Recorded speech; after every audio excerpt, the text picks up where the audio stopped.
ኣብ ዓለም ዘይተነገረ እምበር ዘይተገበረ ነገር የለን ክበሃል ሰሚዕኩም ትኾኑ። ኣብዛ ነብረላ ዓለም እውን ዝኾነ ሰብ ንዝፈተወሰነ ምሳል ፈቲኑ ይኸውን ዋላ ንስኻትኩም ነዚኣ ትሰምዑ ዘለኹም ብዙሕ ፈቲንኩም ክትኮኑ ትኽእሉ ኢኹም ወይ ንዝፈተወሰነ ምሳል ብዙሕ ክትፅዕሩ ርኢኹም ወይ ሰሚዕኩም ትኾኑ። የግዳስ ዝኾነ ይኹን ብዘየገድስ ነፍስኻ ምምሳል እዩ ተመራፂ። ካብኡ ዝተረፈ ግና ሰብ ከመይ ኢሉ ንሰይጣን ክመስል ካብኡ ሓሊፉን ሸይጣን ንምሳል ብዙሕ ፃዕርታት ይሕልፍ።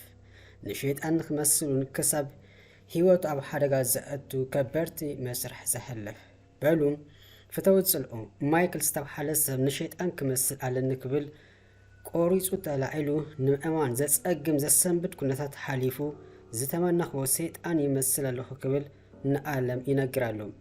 መቼም ወዲ ሰብ ካብ ሸይጣን ክርሕቕ እምበር ሸይጣን ናብ ሂወቱ ክፀውዕ ዝደሊ ዘሎ ኣይመስለንን። ናይዚ ወዲ ግና ፍሉይ መስደመም እዩ እሞ እምበኣር ብዛዕባ እዚ ንሰይጣን ክመስል ዘሕልፎ መስርሓ ዝተኸተሎ መንገድታት ዘጋጠመ ትፅቢት ዘይተገበረሉ መወዳእታ ክትሰምዑ ክሳብ መወዳእታ ንሰብስብ።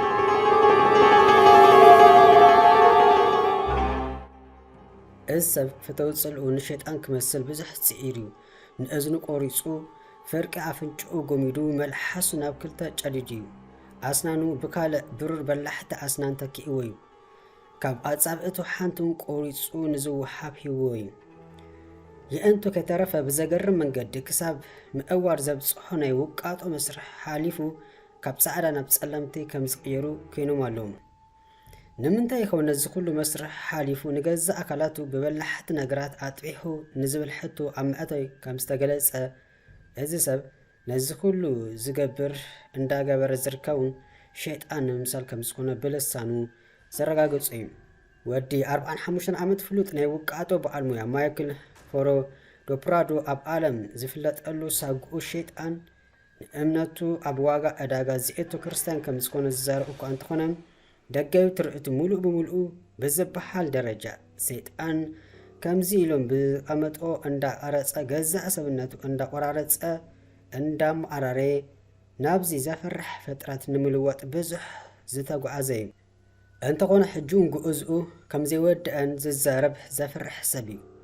ኣብ ሳኦ ፓውሎ ብራዚል ኣብ 1977 ዝተወለደ ማይክል ቁልዕነቱ ከም ዝኾነ ቆልዑት ብራዚል ክዘልል ክፃወት ይሓሊፍዎ። ኣብ ትምህርቱ እንተኾነ ንፍዑ ነይሩ ኮይኑውን ኣብኡ ኣብ ብራዚል ንምምራቕ በቂኡ ነይሩ። የግዳስ እዚ ኣዛረብ ሰብ ማይክል ኣክንዲ ትምህርቲ ውሽጡ ኣብ ልዕሊ ቆርበት ሰባት ጥበብ ምንባር ብውቃጦ ስራሕ ተሳሒቡ ነይሩ። ካብ ኮነ ነዚ ናይ ሂወት መንገዱ ክስዕብ ዝጀመረ ገና መንእሰይ ኩሉ እዩ። ልዕሊ 20 ዓመታት ናይ ሰባት ቆርበት ከም ሕሱም እንዳሰርሐ ኣብ ዝነበረሉ ግዜ መባለቲ ሂወቱ ክትከውን ዝመረፀ ምስ ካርሎ ፕራዶል ተፋለጠ። 2010 እውን ሓደ ኢሉ ዝተጀመረ ናብራ ሃዳር ንማይክል ሓድሽ መንገዲ ሂወት ፀራጊ ኮነ። ንዓለም ድማ ጉድ ዘገርም መስምዒ ዋዚሞ ነይሩ። ካርሎል ብሞያ ምምዕራይ ኣካላት ንዝደልዩ ሰባት ንኣካላቶም ከም ዝደልይዎ ትቐርፅ ናይ ኣካላት ኣመዓራሪት ነበረት። ነዚ ስርሓ እውን ኣብ ገዛእ ሰብኣይ ኣካላት ንምስራሕ ሓደ ክትብል ፈተና ኣብ ልዕሊ ሰብኣይ ጀመረት።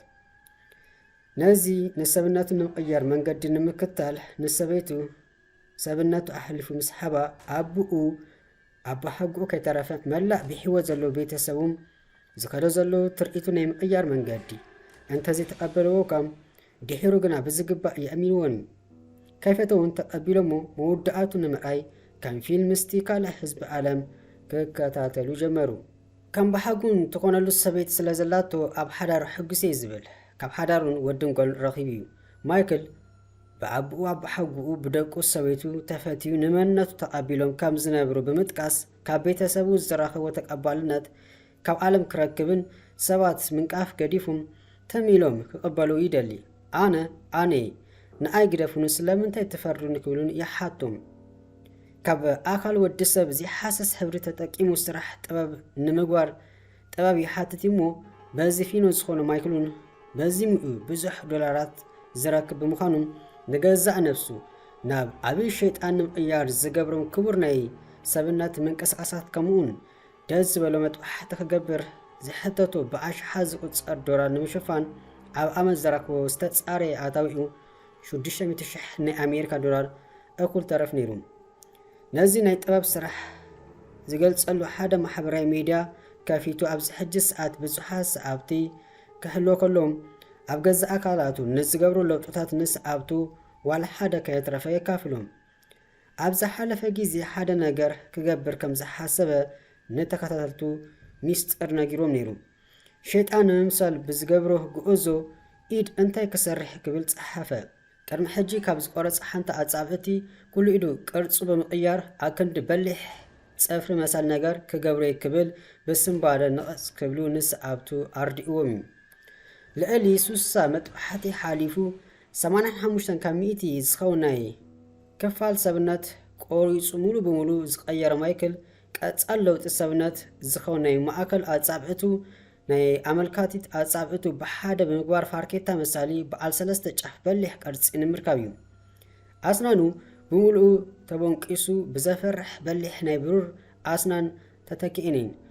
ቆርበቱ ተቀዲዱ ብውሽጡ ሕብጥ ሕብጥ ዝበለ ነገር ከም ዝተከል ብምግባር ቀርኒ ዝመስል ቅርፂ ሒዙ ንኸይቅየር ተቐቢሩሎም። ከም ተወሳኹን ኣብ ልዕሊ ቆርበቱ ዝተተኸሉ ዝተፈላለዩ ናይ ሓፂ ናይ ሴራሚክ ቀርኒ ገይሩ ይዛወር።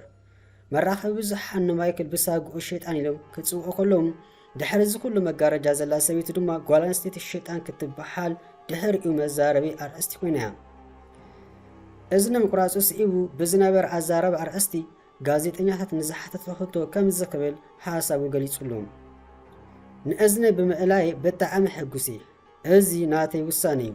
እቲ ምንታይሲ እዝኒ ብምቁራፀይ ሰባት ኣብ ምልክት ሕቶ እንተቐመጠዎ እኳ ኣነቲ መንነቲ ረኺበ መንነቲ እዝኒ ኢደይ ድሕሪ ምቁራፄ ዝረኽቦ ዘለኹ መንነቲ ብምባል ብኩርዓት ይዛረብ።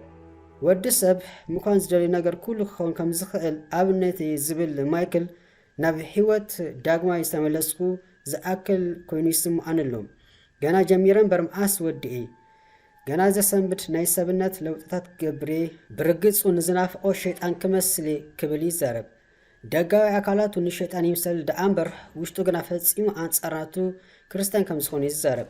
ኣነ ብፈጣሪ ይኣምኒ ናይ ሓይሊ ናይ ፍቅሪ ናይ ዝኾነ ጥበብ ምንጪ ፈጣሪ ከም ዝኾነ ይኣምኒ እንዳበለ ንዛረቦም ምስቲ ዝሰርሖ ዘየሳነ ክብሉ ሰባት እንተነቐፍዎ እኳ ንሱ ግና ንሸይጣን ምምሳሉ ንፈጣሪ ምእማኑ ከም ዝቕፅል እዩ ዝዛረብ።